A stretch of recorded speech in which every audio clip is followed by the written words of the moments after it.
चाय में अदरक हो ना हो, ज्ञान जरूर पेल देते हैं। डिग्री का मजाक बना रहे हो, बेरोजगारी फ्लेक्स कर रहे हो, अपनी मार्कशीट्स की नैपकिन बना रहे हो, क्या कर रहे हो? क्या कर रहे हैं यार तू? अब आप ही बताओ, कल अगर मैं खोल लूं जर्नलिस्ट पकौड़े वाला, तो आप उसको रोजगार मानेंगे कि नहीं मानेंगे?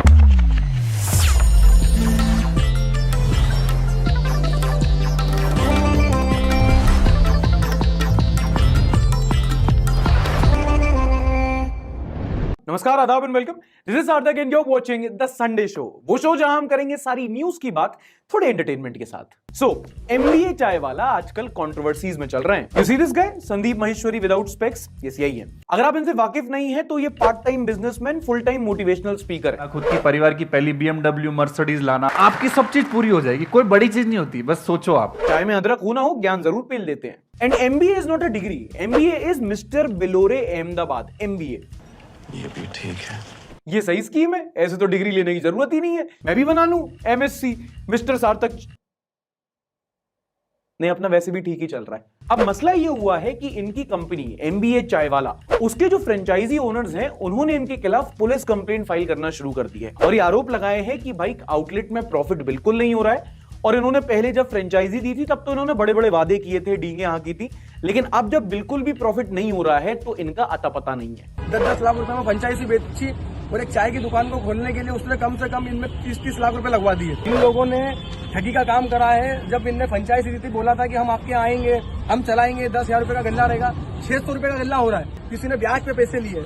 ऐसी स्थिति हो गई कि आज ये घर पे मुंह दिखाने लायक नहीं रहे। कुछ लाखों रुपए की बात हुई है, एग्जैक्ट अमाउंट क्लियर नहीं है, बट बोला था कि भाई इतना इन्वेस्ट करो, पेटी में कमाई होगी। पेटी छोड़ो, डिब्बी नहीं भर रही है। जिसके रिप्लाई में प्रफुल्ल ने कहा कि कंपनी ने कोई प्रॉफिट का वादा नहीं किया था, कुछ असामाजिक तत्व एजेंडा चला रहे हैं, मुझे बदनाम करने की कोशिश की जा रही है, याडा याडा याडा। अब देखो, इट इज नॉट सरप्राइजिंग कि अगर इनकी कंपनी का आउटलेट नहीं चले तो जो फ्रेंचाइजी ओनर है वो इनको टारगेट करेंगे, क्योंकि ऑब्वियसली आपने अपने नाम पर कंपनी बनाई है, कंपनी आपके फेस वैल्यू पर चलती है। सो मच सो कि कंपनी के लोगों में आपका चेहरा है। खैर, फिलहाल ये मामला पुलिस के पास जा चुका है। अब एक अंदाजा लगाया जा सकता है कि केस में आगे ये होगा कि दोनों पार्टीज के बीच में बैठ के एक सुलह हो जाएगी और अब ये मोटिवेशन कम चाय ज्यादा बेचेंगे, होपफुली। अच्छा, एक बात बताओ, ये हमारे देश में डिग्री के नाम पे धंधा बनाने का क्या नया ट्रेंड चला है? एमबीए चाय वाला, इंजीनियर बिरयानी, बीटेक चाय वाला, बीटेक पानी पूरी।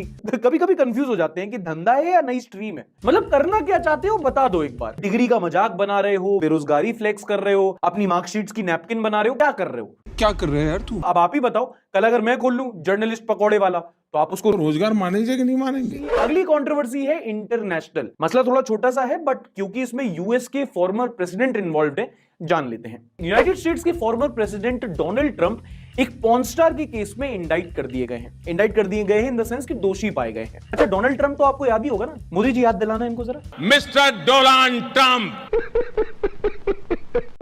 अगर आप भूल गए तो कोई दिक्कत नहीं, संतरे का सीजन चल रहा है, मार्केट में जाओ, एक खरीदो, उस पर गुड़िया के बाल लगाओ और खैर आगे बढ़ते हैं। एनीवे, तो केस ये था कि डोनाल्ड ट्रंप हमारे थोड़े रंगबाज आदमी हैं। ग्रैब हिम बाय द 2006 में इन्होंने एलिजिडली एक पॉर्न स्टार के साथ संबंध बनाए थे और 2016 में जब यूएस के प्रेसिडेंशियल इलेक्शंस हुए और पता चला कि ये जीतने वाले हैं, तो इन्होंने कहा बिल्कुल रिस्क नहीं लेने का। बाद में मसला कंट्रोवर्सी बने। इन्होंने एलिजिडली $1,30,000 उस पॉर्न स्टार को एज हश मनी दी। हश मनी मतलब ये पकड़ो पैसे, चुप रहना, किसी को बताना नहीं। लेकिन फिर 2018 में वॉल स्ट्रीट जर्नल ने एक आर्टिकल निकाल के बताया कि ये जो पैसा दिया गया था, इसका हिसाब घपलेबाजी से छुपाया गया था, कैंपेन फाइनेंस वायलेशन किया गया था। और वहां पर क्या है यूएस में कि कैंपेन जो फंड होते हैं उसके रिगार्डिंग जो लॉज होते हैं बहुत स्ट्रिक्ट होते हैं। फिर कई टाइम केस चला और रंगबाज आदमी की अब रंगबाजी निकाली जा रही है। खैर, जिस पॉर्न स्टार का नाम इस केस में लिया जा रहा है उनका नाम है stormy Daniels.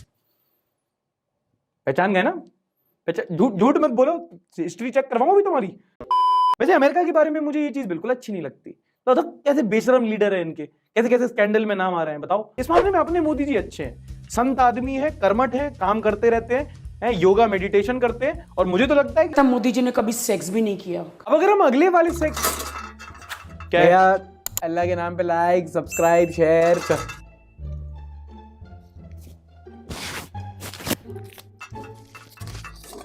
Like subscribe share, चलो इसका तो चलता रहेगा, मुझे पता है बढ़िया इंसान है, भले इंसान है, आपने लाइक सब्सक्राइब कर दिया होगा। हम बढ़ते हैं इस हफ्ते की न्यूज की तरफ। सबसे पहली news which almost feels like deja vu, इस कोरोना वायरस वापस आ चुका है।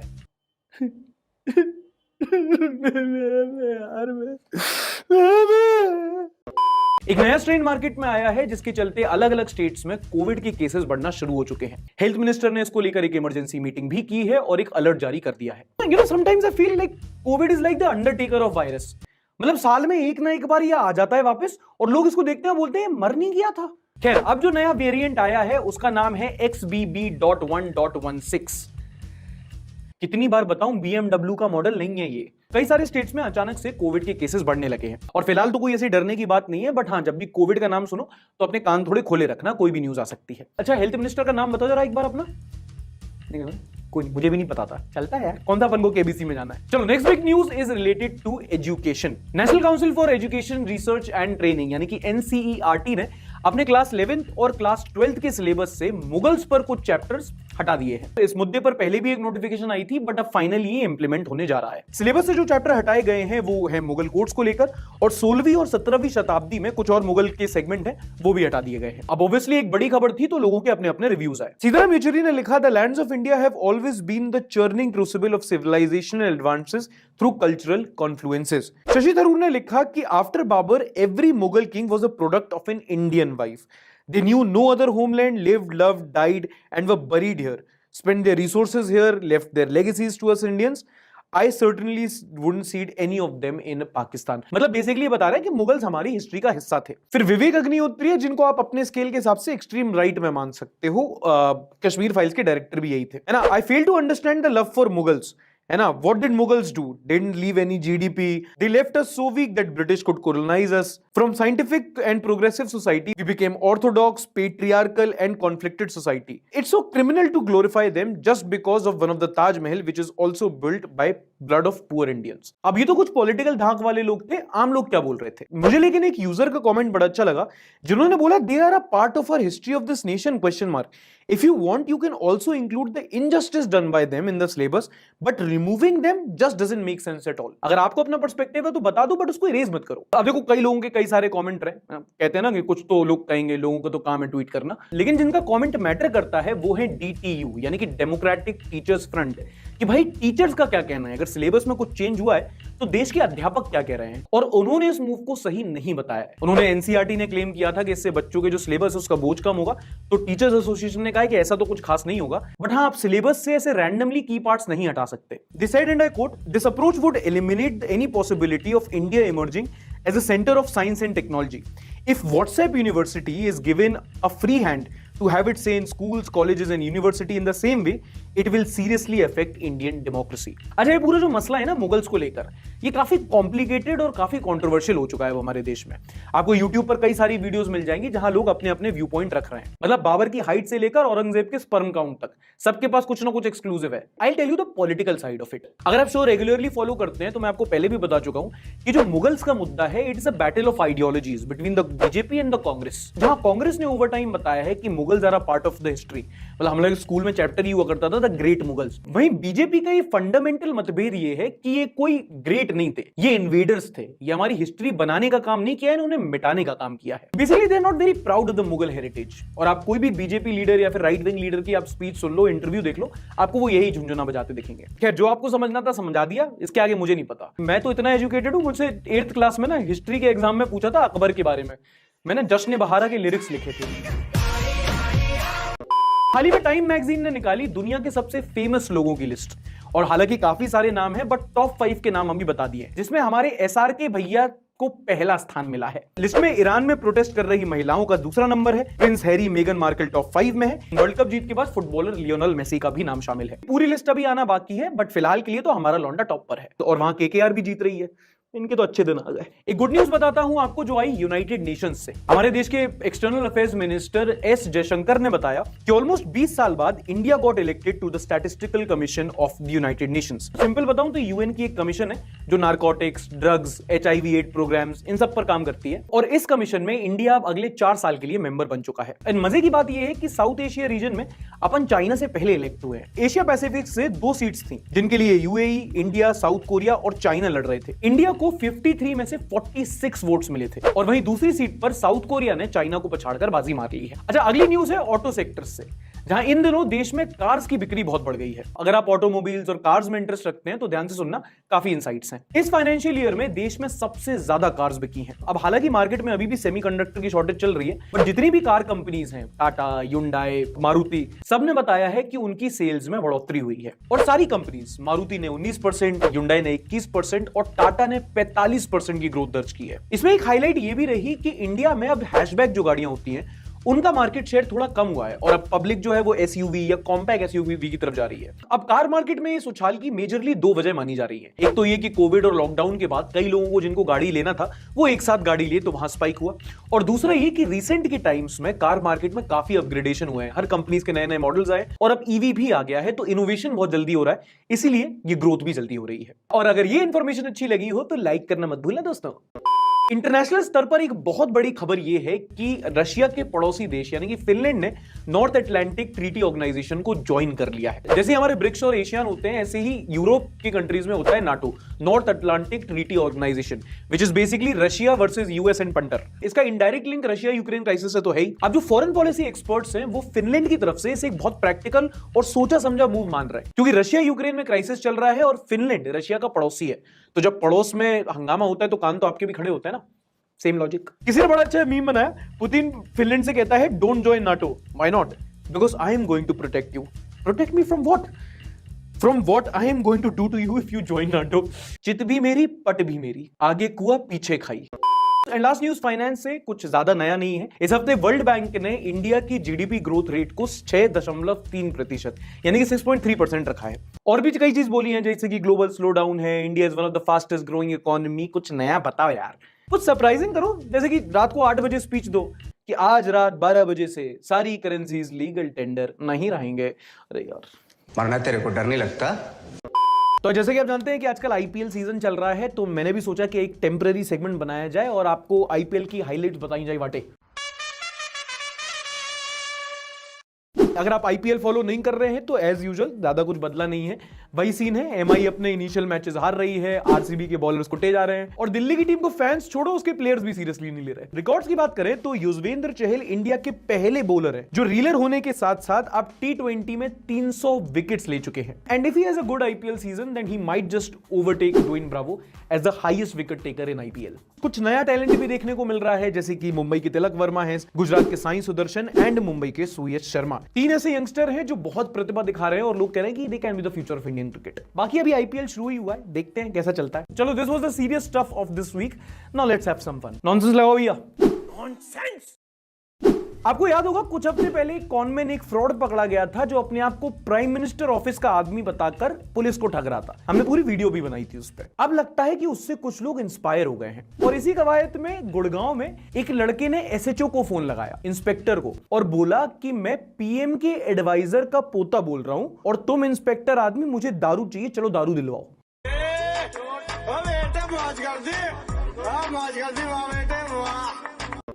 और ऐसे रैंडमली नहीं, भाई ने फुल प्रूफ प्लानिंग की थी। ट्रू कॉलर पे मोदी जी की फोटो लगाई थी और लिखा था ऑफिस। गजब टूबीबाज आदमी। एंड भाई की गट्स देखो, इंस्पेक्टर को फोन लगाया और बोला कि गाड़ी का इंतजाम करो, मुझे दारू लेके आओ। धमकी देने लगा कि मैजिक मोमेंट नहीं मिली तो तुम्हारा मोमेंट बना दूंगा। शाबाश! मतलब बेवकूफी तो एक जगह, गर्दा देख रहे हो तुम उसका कॉन्फिडेंस। फिर इंस्पेक्टर समझ गया कि ये कोई भिरकी ले रहा है। उन्होंने कहा ठीक है सर, आप आइए, खातिरदारी करते हैं। फिर खूब खातिरदारी हुई इनकी। अच्छा, क्या आपने अपने एग्जाम में कभी जबरदस्ती पन्ने भरे हैं? मतलब जब 10 मार्क्स का सवाल हो, 2 मार्क्स का आता हो तो बीच में पेजेस भरे जाते हैं ना। सब भरते हैं बट यूजुअली लोग पकड़े नहीं जाते। बट हाँ, चंडीगढ़ यूनिवर्सिटी का एक बच्चा पकड़ा गया। ये भी एक इंजीनियर महाशय थे, एग्जाम देने गए और वहां कुछ आता नहीं था तो ये एग्जाम में गाने लिख कर आ गए। Give me some sunshine, give me some rain, भगवान है कहां रे तू। फिर जब गाने के लिरिक्स खत्म हो गए तो लिखा engineers life is hard but don't worry, soft tides don't make skilled seller. Lyrics के साथ साथ ज्ञान भी पेल रहा था। टीचर ने लिखा वो सब तो ठीक है बट गाने छोड़, आंसर लिख। अबे साले। फिर जब ये सोशल मीडिया पे वायरल हुआ तो किसी ने लिखा कि teacher passed the vibe check but failed the student. Instagram पे कई सारे लोग अपने बिजनेसेस के पेज चलाते हैं, जिसमें कोई कपड़े बेचता है, कोई केक बेचता है, कोई जूते बेचता है। एक इंस्टाग्राम इन्फ्लुएंसर अपना पसीना बेच रही है। क्या बोला तूने? हाँ, ये है वेनेसा मोरा जो एक इंस्टाग्राम इन्फ्लुएंसर है। और जैसे आजकल हर दूसरा इंस्टाग्राम इन्फ्लुएंसर कुछ ना कुछ बेचता रहता है, ये अपना पसीना बेच रही हैं। और ये तो सिर्फ न्यूज है। नॉनसेंस ये है कि लोग खरीद भी रहे हैं। बाबा टाइम बहुत खराब आ गया है। ये सही स्कीम है। अगर कंटेंट क्रिएटर अपना पसीना बेचकर पैसा कमा सकते हैं। And now moving on to the next segment, which is the positive news of the week. हाल ही में हमारे राष्ट्रपति ने 106 पद्म अवार्डीज के नाम अनाउंस किए। लिस्ट में अलग अलग फील्ड के महारथियों का नाम शामिल था। रवीना टंडन से लेकर जाकिर हुसैन से लेकर मुलायम सिंह यादव जी, सबका नाम शामिल था। आपको बता दूं कि पद्म अवार्ड हमारे देश का हाईएस्ट सिविलियन ऑनर होता है। मतलब देश के किसी भी नागरिक को उसके काम के लिए अगर सर्वोच्च सम्मान कुछ दिया जाता है तो सरकार उनको पद्म अवार्ड देती है। इन 106 पद्म अवार्डीज में से आपको 3 लोगों की कहानियां बताता हूं जो काफी इंस्पिरेशनल है। पहली है इन्फोसिस की सुधा मूर्ति जी। राष्ट्रपति द्रौपदी मुर्मू ने सुधा मूर्ति को पद्म भूषण अवार्ड दिया। सुधा मूर्ति जी इन्फोसिस फाउंडेशन की चेयरपर्सन है और एक एजुकेटर है। कहने को एक बिलियनियर महिला है, बट ये बहुत ही साधारण जिंदगी जीती है और कई मायनों में हमारे देश की महिलाओं के लिए एक बहुत इंस्पिरेशनल फिगर है। इन्होंने उस टाइम पर इंजीनियरिंग की थी जब महिलाओं को एजुकेशन के लिए लड़ना पड़ता था और अपनी फाउंडेशन के थ्रू सुधा मूर्ति जी ने कई सारे फिलॉन्थ्रोपिक काम किए हैं, जैसे कि सेक्स वर्कर्स को रिहैबिलिटेट करने का काम। कर्नाटका के एजुकेशन सिस्टम में ये बहुत रिफॉर्म्स लाई हैं और एक बिलियनियर के तौर पर कुछ ऐसे बहुत बेसिक सेक्टर्स हैं जहां पर इन्होंने अपना योगदान दिया है। Basically health care and Medicare. इन्होंने 16,000 टॉयलेट्स बनवाई हैं और 70,000 लाइब्रेरीज बनवा चुकी हैं अभी तक। अच्छा, one interesting information, she is also the mother in law of Rishi Sunak. Britain के प्रधानमंत्री की सासू मां भी है ये। अगले पद्मश्री अवार्डी है भिकू रामजी दाते। ये एक सरकारी एम्प्लॉई है जिन्होंने कई सारे सरकारी ऑफिसेस जैसे कि नीति आयोग या फिर ministry of social justice and empowerment में काम किया है और इन्होंने जनजातीय समूह के लिए काफी ज्यादा काम किया है, खासकर कि जो बंजारे होते हैं उनके लिए। In a long career as a government official, his notable work is leading the Idate commission in 2019। अच्छा, जो नोमैड्स होते हैं, बंजारे होते हैं, ये एक जगह से दूसरी जगह पलायन करते रहते हैं, कहीं एक जगह ठहरते नहीं है। इससे होता क्या है कि इनको जो सरकारी स्कीम्स होता है उनके ज्यादातर लाभ नहीं मिलते, क्योंकि भाई कैसे पता करोगे, आपको कोई ठिकाना ही नहीं है। और ऐसे में इनका काम बहुत इंपॉर्टेंट हो गया, क्योंकि इन्होंने ना सिर्फ इन कम्युनिटीज को रिकॉग्नाइज किया, उनकी डॉक्यूमेंटेशन की, उनके लिए स्कीम्स डिजाइन की और एक बहुत ही पिछड़ी कम्युनिटी को मेन स्ट्रीम में लाने की कोशिश की। अगले हैं इरूला ट्राइब के वडीवल गोपाल और मासी सदैया जी। ये तमिलनाडु की इरूला कम्युनिटी से आते हैं। They are expert snake catchers. And when I say expert snake catchers, इसका मतलब ये नहीं कि ये यूट्यूब व्लॉग्स बनाने के लिए या इंस्टाग्राम पे लाइक्स बटोरने के लिए डेयरिंग काम करते हैं। इनके दादा परदादा भी यही काम करते थे और अपनी ये इंडिजिनस नॉलेज का इस्तेमाल करके ये दुनिया के कुछ सबसे खतरनाक, सबसे जहरीले सांपों को पकड़ते हैं, क्योंकि उसका भी अलग अलग पर्पस होता है। कई बार सांप को पकड़ के उनके जहर से एंटीडोट बनाया जाता है और ये सांप इतने खतरनाक होते हैं कि नॉर्मल लोगों को पकड़ने की बस की बात नहीं होती। ऐसे में ये लोग काम आते हैं और कई बार तो इस सांप को पकड़ के उसको रेस्क्यू भी करते हैं। And this is one job with the risk to reward ratio is very very very low, क्योंकि आपने एक गलती की और आपका काम आपकी जान ले लेगा। ऐसे में इन्होंने इतना अच्छा काम किया है कि इनको सरकार ने सम्मानित किया है। चलो अब आगे बढ़ते हैं थोड़ा इंटरनेट, सोशल मीडिया, शेयर बाजार की तरफ। और जनाब क्या चल रहा है? अखबार, टीवी, मीडिया पर जो न्यूज चलती है वो तो बता ही चुके हैं। यहां पर हम देखते हैं कि इंटरनेट पर लोगों ने क्या गॉसिपिंग की, क्या मीम्स थे जो शेयर हुए। Boys on their way to join dance academy. हम फर्स्ट। अच्छा, ये इसलिए क्योंकि ये जो लड़का है ना, ये हर जगह दिख रहा है। ये तमन्ना भाटिया के साथ भी दिख रहा है, ये कियारा आडवाणी के साथ दिख रहा है। और यूजुअली हम जो देखते हैं कि जो लड़के होते हैं डांस वांस में बहुत ज्यादा फेमस रहते हैं। आईपीएल देखती हो? हाँ बेबी। चेन्नई को सपोर्ट करती हो? नहीं, धोनी को। सॉरी बाबू, कल से ही देखना शुरू किया है। कुछ लोग होते हैं जिनको क्रिकेट के बारे में कुछ नहीं पता, लेकिन धोनी, कोहली के लिए वो सपोर्ट करते हैं। उनको नहीं पता टीम क्या है, हिस्ट्री क्या है, कैसे खेलती है, क्या खेलती है, बस धोनी, कोहली। पीओ विदेशी mums choosing bedsheets. Skip. But when does this game get fucking good? हम सबके घर में होती है जहाँ छोटे से गुड्डे होते हैं, कहीं बेर वाले होते हैं, कहीं ये फ्लावर वाले होते हैं। वो साइकिल पे बेडशीट बेचने आता है ना, 1000 की 2, बट फिर मम्मियां बार्गेन कर करके 1000 की 4 बेडशीट लेती है। पहले मैं किराए के मकान में रहता था, फिर मैंने ड्रीम 11 के बारे में सुना। मैंने अपने मकान मालिक को बताया ड्रीम 11 के बारे में और आज हम दोनों ही गुरुद्वारे के खाने के भरोसे एकदम से वक्त बदल दिया, जज्बात बदल दिए। रिश्ते में तो हम तुम्हारी दादी हो सकते थे। Pathaan climax if Tiger didn't save Pathaan. Oh, academically I am Ishaan Awasthi without his painting skills।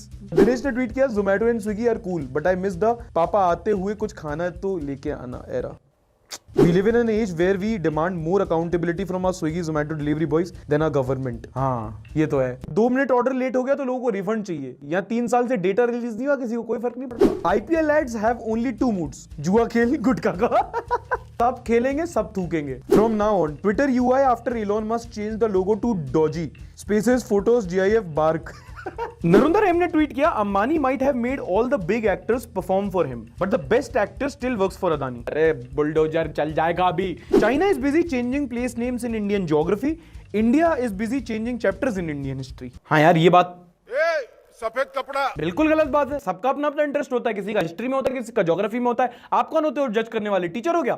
अगर आपको भी न्यूज से रिलेटेड कुछ अच्छा सा कंटेंट इंटरनेट पर मिलता है या आप बनाते हैं तो आप हमारी कम्युनिटी पे उसको शेयर कर सकते हैं। टेलीग्राम पर शेयर कर सकते हैं, रेडिट पर कर सकते हैं, डिस्कॉर्ड पर कर सकते हैं। तीनों के लिंक ये हैं, डिस्क्रिप्शन में भी दिए गए हैं। Vyas Kaushal is watching from the first state to join the Indian union and my district also has the world's largest ship graveyard and my city has the famous nashta gathiya. Love you show भाई। तो भाई बात कर रहे हैं गुजरात के भावनगर से, जहां पर आलंग शिप ब्रेकिंग यार्ड है, जिसको बोला जाता है कि वो वर्ल्ड्स लार्जेस्ट शिप ग्रेवयार्ड है। Interesting. Rahul is watching your video on our honeymoon in Bali. तुम हनीमून पे मेरी वीडियो देख रहे हो? अरे यार, पहली बार खुशी नहीं हो रही मुझे। Mysterious spy is watching Sunday with Sarthak from the city of Eiffel tower के सामने। यहां मैं ताजमहल नहीं जा पा रहा, तुम मुझे आईफिल टावर ले गए भाई। चरण कहां है तुम्हारे? अगर आप भी ऐसे ही शो में फीचर होना चाहें तो शो देखते हुए अपनी एक सेल्फी लीजिए, उसे इंस्टाग्राम पर विद हैशटैग संडे सार्थक अपलोड करना और अपनी सिटी की कोई एक हिंट देना जो हम गेस करने की कोशिश करेंगे। चलो अब आते हैं अपने अगले segment which is the recommendation of the week. काफी इरेगुलर सेगमेंट है क्योंकि हर हफ्ते कुछ पढ़ता लिखता नहीं हूं उतना रेगुलरली, तो उतना रिकमेंड नहीं कर पाता हूं। बट हाँ, इस हफ्ते मैंने एक मूवी देखी जो मेरा माइंड ब्लो कर गई, which was everything everywhere all at once. इनकी जो एक्ट्रेस है, लीड एक्ट्रेस, उनको इस साल इस मूवी के लिए ऑस्कर भी मिला है। एक मूवी है जिसका प्लॉट बेसिकली अलग अलग मल्टीवर्सेस का है, देखोगे तब समझ में आएगा। बट इस मूवी की सिनेमेटोग्राफी इतनी अच्छी है, मतलब इतनी फास्ट पेसी मूवी है। मतलब वो मूवीज नहीं होती देख के लगता है कि भाई कुछ अलग ही देख लिया, ये उनमें से एक है। तो अगर आप देख सकते हो तो सोनी लिव पर आपको ये मूवी मिल जाएगी, everything everywhere all at once. Must watch. And with this we have come to the end of today's episode. पसंद आया हो तो लाइक करना, नहीं पसंद आया तो डिसलाइक भी कर सकते हो। पिछले हफ्ते का एपिसोड आपको इधर मिल जाएगा, मिलेंगे अगले हफ्ते। तब तक के लिए as usual tata bye bye, शब्बा खैर, लाइक, सब्सक्राइब एंड शेयर।